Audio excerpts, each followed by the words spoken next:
Selanjutnya penyerahan hasil rekomendasi LKPJ dari Ketua DPRD kepada Gubernur Jawa Barat disaksikan oleh para wakil Ketua DPRD.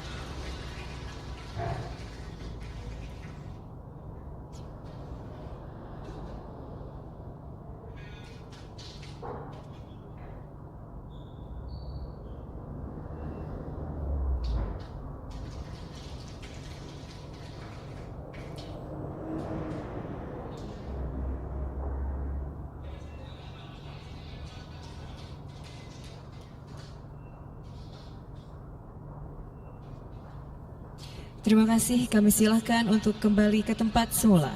Acara selanjutnya adalah pendapat akhir Gubernur Jawa Barat terhadap Ranperda tentang investasi dan kemudahan berusaha, kemudian dilanjutkan dengan penyampaian sambutan Gubernur.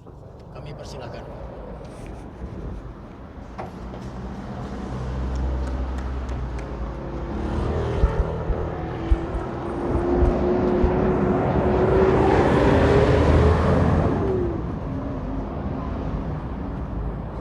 Assalamualaikum warahmatullahi wabarakatuh. Sampurasun.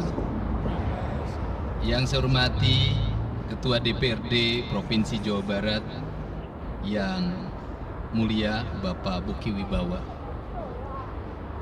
para wakil ketua Bapak Iwan Suryawan, ini tokoh politisi yang begitu kalem saat ada interupsi, Bapak MK Iswara, ini politisi yang tampan selamanya tapi tidak pernah nakal. Dan tokoh spektakuler kita yang sangat populer di antara politisi DPRD Provinsi Jawa Barat, Bapak Ono Surono. Saya sudah tahu Pak Ono kontrak-kontrak medianya sudah banyak nanti ke depan.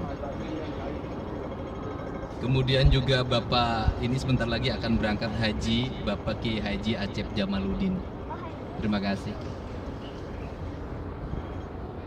Seluruh anggota DPRD Provinsi Jawa Barat, para ketua fraksi, para ketua komisi, dan saya mengucapkan terima kasih atas berbagai otokritik yang dilakukan, baik secara langsung maupun lewat media, baik media massa maupun media elektronik. Dan itu menunjukkan bahwa di Provinsi Jawa Barat ada terjadi dinamika politik yang luar biasa. Semua orang memiliki concern pada hal yang menjadi tujuan kita, wujudkan Jawa Barat istimewa dengan berbagai cara. Tugas DPR adalah bicara, itulah tugas DPR. Jadi kalau tidak bicara, mungkin DPRD dianggap tidak ada. Saya ucapkan terima kasih atas otokritiknya.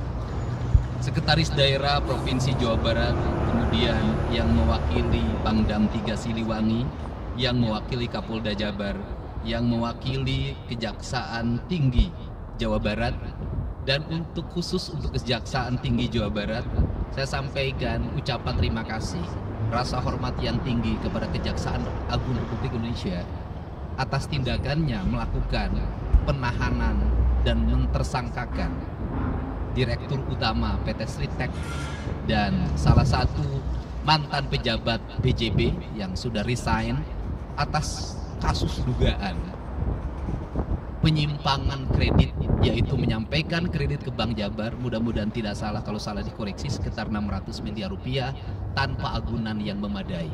Dan ini langkah taktis, dan pemerintah Provinsi Jawa Barat melalui RUPS-nya sudah melakukan koreksi dan perubahan secara total sehingga peristiwa ini tidak akan mempengaruhi kinerja BJB. Saya ucapkan terima kasih dan semoga peristiwa ini tidak terjadi lagi di masa yang akan datang.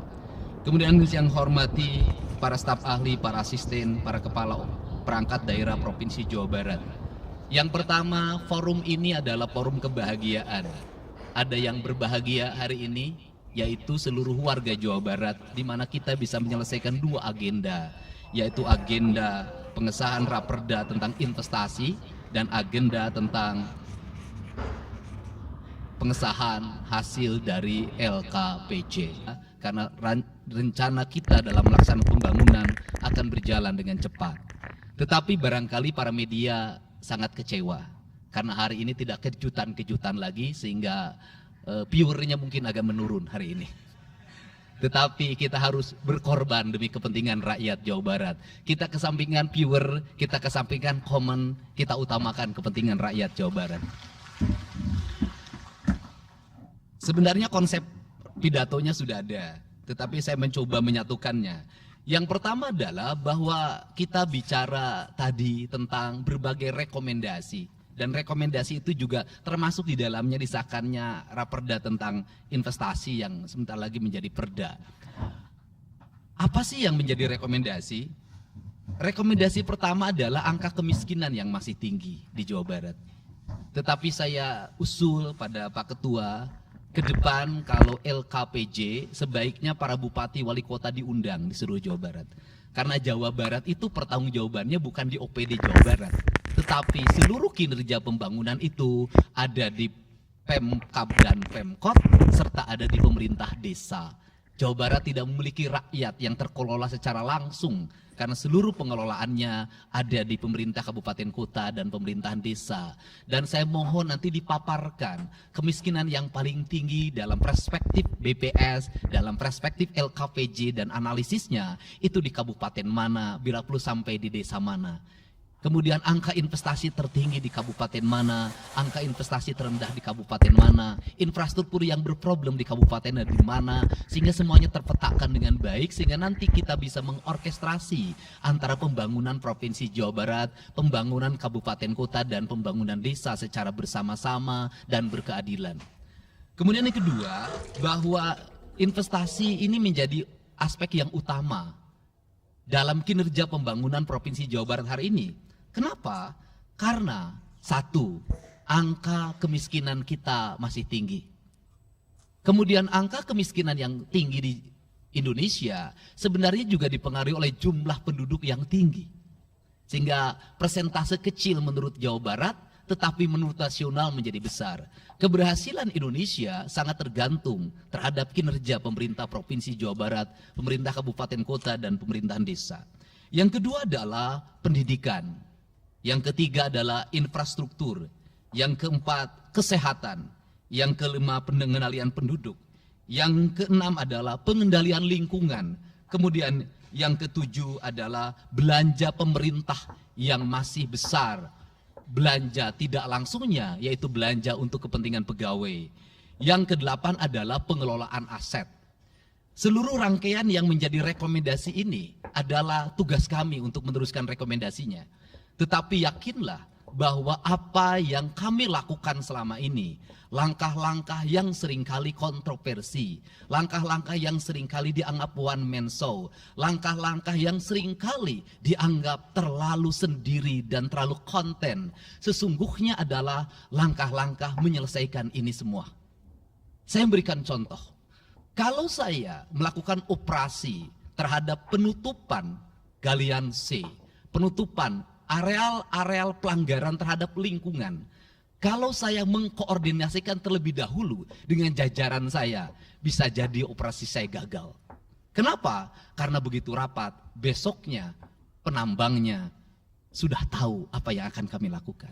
Sehingga kejutan-kejutan itu dilakukan untuk memberikan efek kejut. Dari efek kejut itu melahirkan viral. Dari viral itu melahirkan atensi yang pada akhirnya hari ini Jawa Barat seluruh penambangan liar bisa diselesaikan secara hukum dan Kapolda memberi atensi yang sangat tinggi. Hari ini Jaksa Agung memberikan perintah kepada Kejaksaan Tinggi untuk melakukan proses pidana bagi siapapun yang melakukan pelanggaran lingkungan dan memberikan kerugian bagi kepentingan masyarakat. Yang kedua, saya sampaikan juga mengenai bagaimana melakukan penanganan terhadap berbagai problem lingkungan yang terjadi, nilai tukar petani yang menurun, kemudian musibah bencana alam yang tidak berhenti. Perlu kami sampaikan bahwa Gubernur Jawa Barat sudah mengeluarkan peraturan gubernur yang melarang alih fungsi lahan, yaitu larangan alih fungsi hutan, larangan alih fungsi areal perkebunan, larangan alih fungsi sumber-sumber pengairan, larangan air fungsi dari airan sungai, dan larangan alih fungsi pesawahan. Yang itu harus segera ditindaklanjuti oleh kabupaten kota dengan melakukan evaluasi tata ruang secara menyeluruh. Karena inilah jalan yang terbaik apabila kita ingin melakukan perubahan lingkungan di Jawa Barat. Kemudian, masih bicara kemiskinan hubungannya dengan pendidikan. Saya sampaikan bahwa problem kita saat ini, saat pemerintah menggratiskan sekolah sampai SMA, swasta masih bayar. Maka gratis itu tidak punya makna. Saya tadi di jalan itu bertemu dengan orangnya menangis di depan saya karena seragamnya tidak bisa terbayar. Saya katakan harga seragam berapa? 1,5 juta. Saya balik, jajan anak ibu berapa? Sehari 20.000. Apa sih yang terjadi? Yang harus diperbaiki bukan hanya pemerintah, tapi juga masyarakat harus diperbaiki. Apa yang harus diperbaiki? Ke sekolahnya harus selalu gratis, tapi biaya konsumsi anaknya selalu diikuti.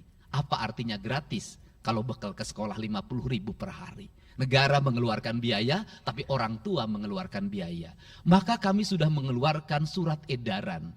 Yang surat edaran itu sesungguhnya sebagai upaya sistematik dan menyeluruh sampai tingkat pendidikan dasar, walaupun itu bukan kewenangan gubernur. Tetapi dari sisi surat edaran gubernur bisa dijadikan landasan bagi para bupati dan wali kota membuat surat edaran yang sama.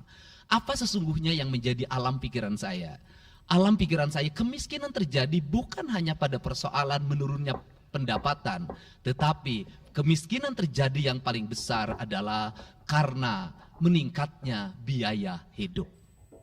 Biaya hidup yang tinggi misalnya di sekolah, biaya studi tour, biaya perpisahan, biaya outing kelas, dan berbagai biaya wisudaan, itu adalah biaya yang tinggi dalam pendidikan. Untuk itu apa yang dilakukan oleh orang tua ketika membelanjakan untuk kepentingan itu? Mereka pinjam bank emok, mereka pinjam bank keliling, mereka pinjam bank pinjol, mereka pinjam NBK, dan mereka pinjam bank Pancasila.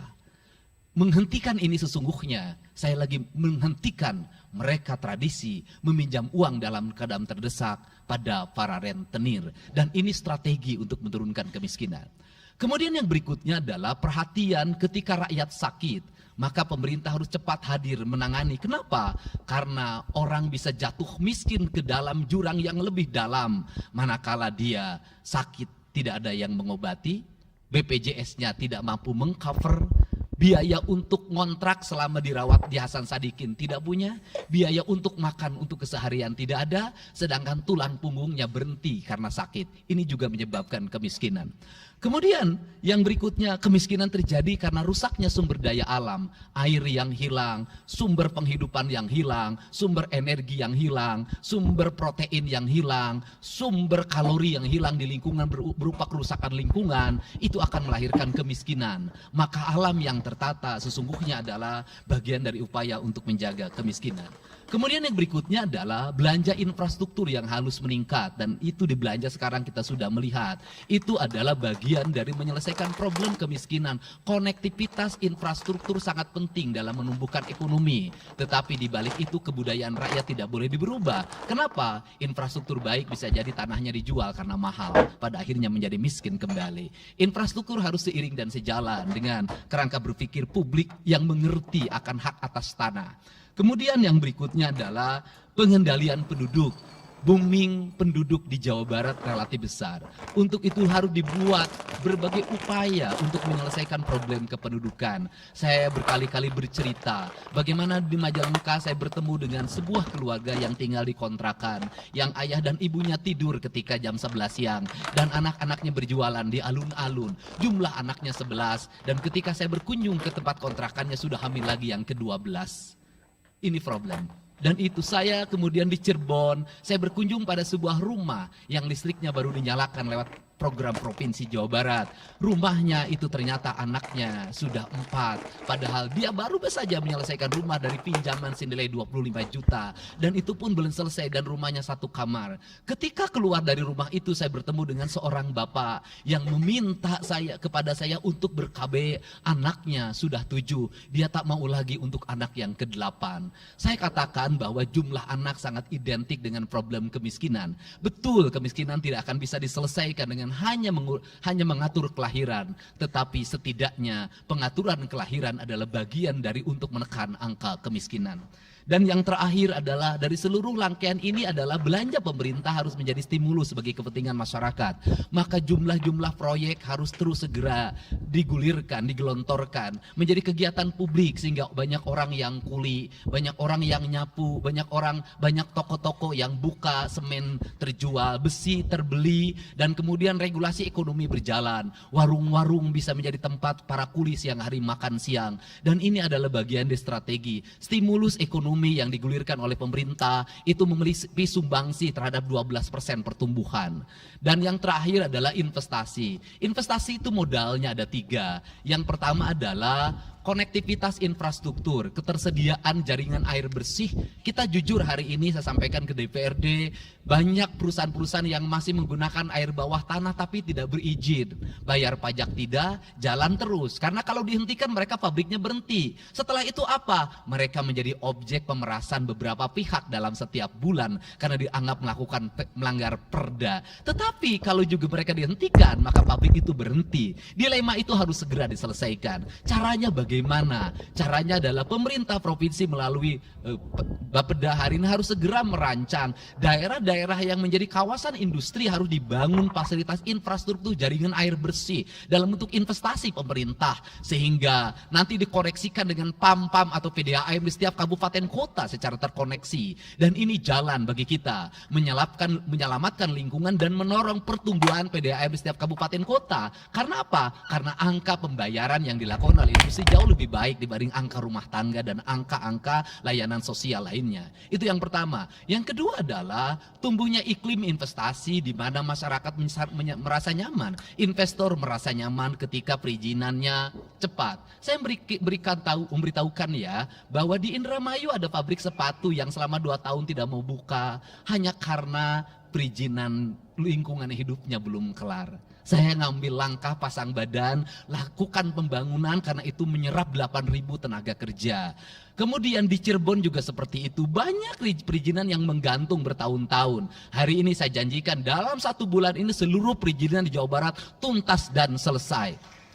Dan saya meminta kepala BPM TSP menjadi VR pemerintah Provinsi Jawa Barat untuk senantiasa tiap hari melihat data dan dokumen di setiap kabupaten kota. Mana yang terlambat, mana yang mengalami hambatan. Kemudian yang berikutnya adalah kenyamanan dalam berusaha. Kenyamanan dalam berusaha adalah keterangan para investor dan lingkungan masyarakat terhadap berbagai aksi gangguan dari orang yang mengatasnamakan diri preman. Untuk itu hari ini kita cukup bersyukur di Jawa Barat, peristiwa ini sudah hampir tidak ada. Kapolda kalau dengar ada preman, hari ini turun termasuk ke Garut, dengar ada preman, Kapolda turun. Ini semua stakeholder sudah bergerak dengan baik, layanan investasi sudah berjalan dengan baik, tinggal satu lagi hambatan investasi adalah masyarakat menaikkan harga tanahnya luar biasa. Kasus BYD, kenapa mengalami hambatan sekitar 20 hektar, masih belum terbebaskan? Karena rakyatnya hari ini meminta 3 juta rupiah per meter. Padahal di situ dulu 150.000, itu pun jarang yang beli. Ini problem kita. Apa peran gubernur saya sampaikan? Peran gubernur bukan hanya mendorong bagaimana investasi berjalan melalui mekanisme administratif. Saya sampai turun untuk mijitin orang yang jual agar mau jual. Dan sudah ada beberapa yang berhasil saya rayu, saya dekati dengan harga itu pun tidak terlalu rendah, harganya 1,1 juta. Itu sudah paling murah. Ini yang terjadi di Jawa Barat hari ini. Tidak mudah mengelola sebuah wilayah yang begitu luas, tidak mudah mengelola sebuah daerah yang kabupaten kotanya sudah otonom, diperlukan pendekatan-pendekatan seorang ayah pada anak-anaknya. Sehingga hari ini saya di Provinsi Jawa Barat, saya tidak memposisikan gubernur, saya kadang memposisikan menjadi ketua RT, saya kadang memposisikan menjadi ketua RW, saya kadang memposisikan menjadi kepala desa. Kenapa? Karena warga ini perlu disentuh dengan pendekatan emosional yang kebapaan, bukan pendekatan struktural. Untuk itu saya yakin bahwa forum ini adalah forum kebahagiaan bagi kita semua. Kita sudah bisa menyelesaikan 2 agenda besar, semoga ini menjadi kado terindah bagi masyarakat Jawa Barat. Insya Allah kami akan menjalankan pemerintahan dengan baik. Apa yang kami susun, apa yang kami rancang, dan apa yang kami kerjakan adalah semuanya kami dedikasikan untuk kepentingan masyarakat Jawa Barat. Yang terakhir kami sampaikan juga bahwa kami kemarin sudah melapas 273 anak-anak yang mengikuti pendidikan di Dodik Rindam 3 Siliwangi. Hasilnya bisa dilihat secara terbuka di berbagai tayangan. Air mata tidak akan bisa membohongi kejujuran rakyat dan anak-anak itu. Dan saya sampaikan, hari ini ada 13 orang anak yang tinggal di rumah dinas gubernur. Pada saat yang lain orang tuanya datang menjemputnya, dia menangis. Tak ada satupun orang tuanya yang datang. Seorang menjadi anak yang terbuang. Dan akhirnya saya memutuskan mereka untuk sekolah di Bandung dan tinggal bersama Gubernur Jawa Barat. Ini cara kita menyelesaikan. Saya ucapkan terima kasih pada semuanya, semoga kebahagiaan menyertai kita semua. Dan saya yakin setelah kegiatan ini kita akan walk out secara bersama-sama. Wallahu muwaffiq ila aqwamit thoriq. Assalamualaikum warahmatullahi wabarakatuh. Sampurasun. Sekali merdeka tetap walk out secara bersama-sama.